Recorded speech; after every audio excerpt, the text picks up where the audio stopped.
On a sweltering summer day in New York's Central Park, Sarah, a young social worker, was hurrying back to work after her lunch break. Though her life was far from luxurious, her heart was rich in compassion. As she passed an ice cream cart, she noticed a little boy quietly standing nearby, his eyes full of longing, unable to afford a simple treat. Without hesitation, Sarah reached into her nearly empty wallet and used her last few dollars to buy him a chocolate ice cream. The boy, named Tommy, introduced himself shyly. As they sat on a bench enjoying their cones, Tommy shared that he lived mostly with his nanny. His father was always busy, and his mother often away on retreats. What Sarah didn't know was that Tommy was no ordinary child. He was the son of Alexander Harrison, one of New York's most powerful businessmen. Her small act of kindness was unknowingly captured by a camera from a sleek black car parked across the street, one that belonged to the Harrison family. The next day, Sarah received an unexpected visit that would change her life forever. Her simple gesture, done without expecting anything in return, had set off a chain of events that would open doors she never thought possible.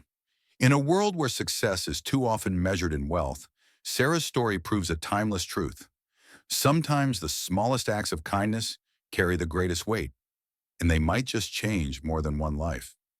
The afternoon after her heartfelt encounter with little Tommy in the park, Sarah had no idea her act of kindness had quietly been recorded.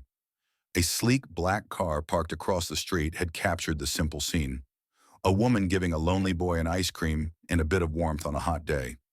But the person behind that tinted window wasn't just any passerby. It was Alexander Harrison's driver, and the boy was his only son. The very next day, Sarah, who worked at a modest community center, was surprised by the arrival of two sharply dressed men. They carried a golden embossed business card from Harrison Global Enterprises, a name that nearly took her breath away. To her astonishment, they weren't there to criticize or complain. Instead, they delivered a message. Mr. Alexander Harrison wished to meet her personally. Confused and overwhelmed, Sarah wondered why a powerful billionaire would take interest in someone like her. After all, it was just an ice cream cone and a few minutes of conversation, but what she couldn't know was how deeply that moment had affected Tommy and how much it had moved his father. That seemingly insignificant gesture, born from empathy, not expectation, had ignited something powerful. It was the start of a ripple effect that would not only transform Sarah's life, but also challenge the walls that wealth and status had long built around the Harrison family. Sometimes fate doesn't knock. It sends a driver, a card, and a message that your life is about to change forever. As Sarah Martinez stepped into the luxurious boardroom of Harrison Global, she felt like she had entered another universe. She, a humble social worker, now sat face to face with Alexander Harrison, the famously composed and powerful billionaire who controlled one of the most influential corporations in New York. But today, he wasn't here to talk about profits or business strategies. He was here to talk about his son, Tommy, and about her. Alexander revealed that since his divorce, Tommy had grown distant and emotionally withdrawn. But the previous evening, the boy had spoken for hours, something rare these days, about a woman in the park who bought him ice cream and talked about time, happiness, and the value of a smile. That moment, Alexander admitted, made him reevaluate what truly mattered. Then came the unimaginable. He offered Sarah the position of executive director of the Harrison Foundation for Children's Welfare, a brand new initiative starting with a $50 million endowment. Sarah was stunned. She had never dreamed of holding such a prestigious title, let alone being handed one, because of a small, kind act. But Alexander wasn't seeking business credentials. He was seeking integrity, heart, and a vision rooted in real-life understanding. The offer wasn't just a career opportunity, it was a declaration that in a world obsessed with power and polish, true leadership might just come from a woman who led not with ego, but with empathy. Because sometimes the right person to lead a revolution isn't the loudest voice in the room, but the one who listens when no one else does. When Sarah Martinez accepted the role of executive director at the Harrison Foundation, she thought the greatest challenge would be the work itself, drafting proposals, managing budgets, designing programs for children. But she soon realized the real test lay elsewhere, in the people, in the carefully worded smiles, and in conversations wrapped in silk but sharpened like knives. The world she had entered was dazzling, yes, but it was also layered with politics, hierarchy, and expectations. Marcus Chen, the foundation's head of marketing, pushed for extravagant campaigns and image-driven strategies that prioritize glamour over substance. The board raised eyebrows at Sarah's empathetic, hands-on approach, whispering about her lack of executive experience and emotional decision-making. But the most challenging presence of all was Victoria Harrison, Alexander's ex-wife and Tommy's mother. Cold, calculating, and fiercely territorial, Victoria viewed Sarah as both a personal and professional threat.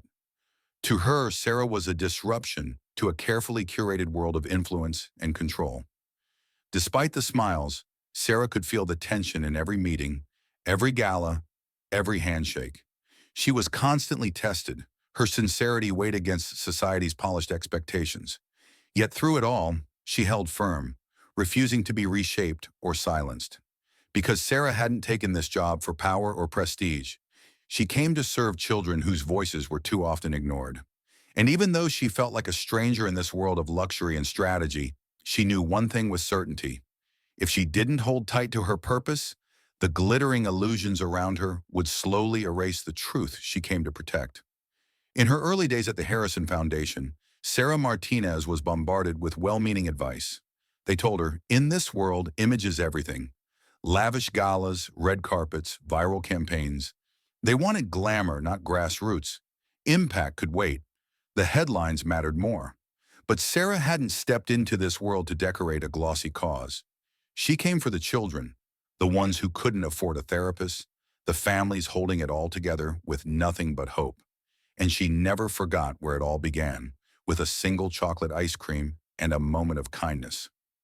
Branded as too emotional and not strategic enough, Sarah pushed forward anyway. She trimmed the marketing budget, redirected funds to fix community centers, and launched school-based mental health programs. As results began to show, lower crisis cases, improved attendance, children laughing again, even the skeptics had to take notice. Her leadership wasn't loud, it wasn't flashy, but it was real. And over time, something remarkable happened. Marcus Chen, once obsessed with optics, started shifting his campaigns towards substance. Board members, previously distant, began asking how they could help on the ground. Even Victoria, her most silent opponent, could no longer deny the tangible change Sarah was creating. Sarah knew she'd never win by playing their game. She didn't have the pedigree, the designer wardrobe, or the perfectly rehearsed charm, but she had something far more enduring: conviction. And in a world driven by appearances, that quiet, unshakable conviction was what made her shine, in her own fiercely authentic way. Tommy, the quiet boy once standing alone in Central Park, was no longer the same. He laughed more, opened up, and carried a spark in his eyes that hadn't been there before. And this change didn't come from expensive tutors or elite retreats. It came from something far simpler: his connection with Sarah. Though they hadn't known each other long, Sarah became the one person Tommy could trust. She never tried to replace his mother. She didn't lecture or control. She listened, truly listened. In a world where emotions were often buried under expectations, Sarah made space for his feelings to breathe. To Tommy, Sarah was not an employee, not a project manager. She was safe, and that safety became a threat to someone who had long held control. Victoria Harrison, Tommy's mother. Afraid of losing her influence and unsettled by the bond forming between her son and Sarah, Victoria launched a custody battle. She painted Sarah as an intruder, someone inappropriate for being so close to her child. Sarah suddenly found herself at risk of losing more than just a job or reputation. She could lose the one connection that meant the most. But what hurt the most wasn't the courtroom or the accusations. It was Tommy's confused, downcast eyes when he learned she might have to go, because what they shared couldn't be described with legal terms or formal roles. It wasn't built on contracts or expectations. It was something deeper, something that, in its quiet honesty, had become family in every way that mattered. When Victoria filed for sole custody, Accusing Sarah of forming an inappropriate bond with her son, it felt like a storm closing in. Sarah suddenly found herself under fire, from public scrutiny, legal pressure, and the threat of losing everything she had built. From her role at the foundation to the quiet, heartfelt bond she shared with Tommy, everything was on the line. The courtroom felt more like a stage for social judgment than a place of justice. Sarah, painted as an outsider invading elite spaces, stood quietly as accusations stacked up. Every moment she'd spent with Tommy, once so innocent, was now being twisted into something calculated. But then, something no one expected happened. Tommy was called to speak. Standing in his school uniform, voice steady but small, Tommy told the court what Sarah truly meant to him. He spoke of ice cream in the park, of feeling seen, of being allowed to be himself. He said, "Miss Sarah doesn't tell me who to be, she just listens." In that moment, truth cut through every rehearsed statement, every courtroom tactic. Tommy wasn't manipulated. He was heard, maybe for the first time in his young life. And then came the biggest surprise of all. Victoria withdrew her petition. Not because she lost, but because she realized, perhaps for the first time, that the connection between Tommy and Sarah wasn't a threat. It was something her son needed. It wasn't a legal victory. It was a human one. A reminder that sometimes the purest truths come not from lawyers, but from a child brave enough to speak his heart. After the courtroom battle, life didn't simply return to what it was. It became something better. Victoria, once fiercely guarded and defensive, began to see things through a new lens.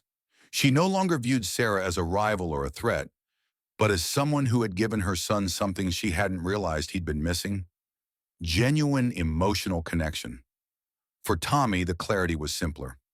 One day he looked up and said, "I want all three of us to go to the planetarium together."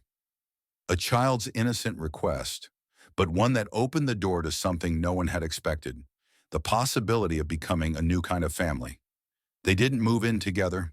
There were no picture-perfect family portraits, but they showed up for birthday parties, school plays, ice cream trips, and quiet afternoons in the park.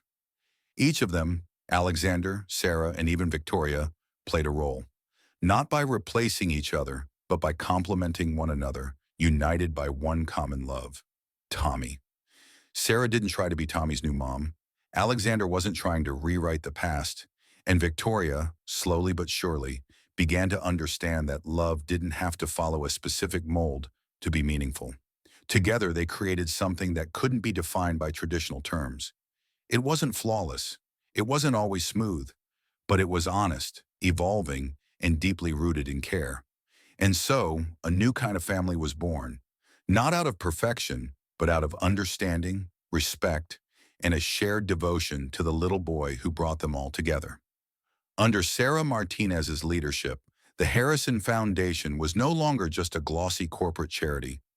It had become a movement, one that truly changed lives, empowered communities, and inspired a new standard for what modern philanthropy could be.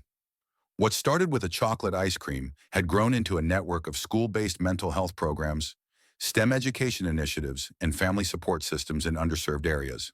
The results spoke volumes: fewer emergency room visits, improved school attendance, and, perhaps most importantly, children smiling and thriving in spaces that once felt hopeless. Sarah's unwavering commitment and hands-on approach didn't just touch the lives of those the foundation served. It transformed the people inside it. Marcus Chen, once obsessed with optics, began focusing on authentic, impact-driven campaigns. Board members who once doubted her now championed her vision. Even Victoria, once her most calculated critic, had become an unlikely ally, leveraging her social influence to open doors Sarah never could have reached alone. Sarah wasn't the loudest voice in the room. She didn't have the most prestigious resume, but she had something rare: a relentless, compassionate purpose, and a refusal to let that be diluted by politics, money, or ego. She became more than a director. She became a symbol, a reminder that true leadership isn't measured by titles or designer suits, but by the courage to choose what's right, even when no one's watching. Because at the heart of it all, Sarah still believed what she always had: the most lasting change begins not with power, but with quiet acts of kindness, repeated every single day. After a long journey full of trials, doubts, and near losses, Sarah finally arrived at a kind of ending she never dared to dream of. Not one wrapped in fairy tale perfection, but one built on warmth, honesty, and something far more enduring: real connection. At the same small ice cream shop where everything began, Alexander Harrison knelt and offered Sarah a ring. It wasn't a flashy diamond, but a constellation of red and blue stones, symbolizing Mars and Earth, handpicked by Tommy. It was a ring that told a story, not of luxury, but of love, growth, and belonging. But what truly touched Sarah wasn't the proposal. It was Tommy wrapping his arms around her, beaming, and saying, "Now you're really part of our family, even though you already were." Even Victoria, once her greatest obstacle, smiled genuinely and said, "We never imagined one ice cream cone could bring us all here." It wasn't defeat, it was acceptance. A quiet acknowledgement that love, when honest and selfless, has the power to melt even the hardest walls. That evening, as laughter echoed in the shop and ice cream was shared across tables, it became clear. Family isn't defined by blood or tradition, but by mutual care, respect, and presence. Their journey wasn't perfect. It was messy, unexpected, and beautifully human. But that's what made it real. And so, in a moment that started with chocolate and kindness, Sarah didn't just say yes to a proposal. She said yes to a life where love is chosen, where belonging is earned, and where even the simplest moments can lead to something extraordinary.